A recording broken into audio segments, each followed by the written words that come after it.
մեր սեփական արժեքներից, մեր սեփական ինքնությունից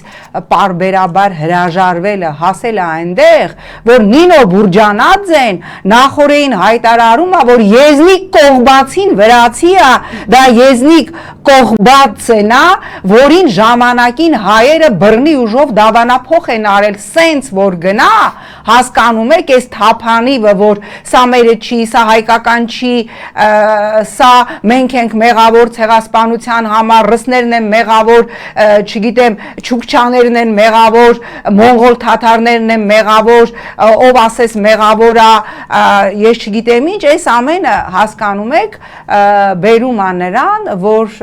մտածում են ինչ ա եղել, որ եթե Ադրբեջանին կարելի է ուզել եւ ստանալ, մենք ինչով ենք պակաս, որ հարևան տերությունները, որ մեր օրակարգն էլ առաջ չմղենք, միշտ լինում է այդպես, երբ որ երկրի իշխանությունը դադարում է սպասարկել քո երկրի օրակարգը, տվյալ դեպքում հայկական օրակարգը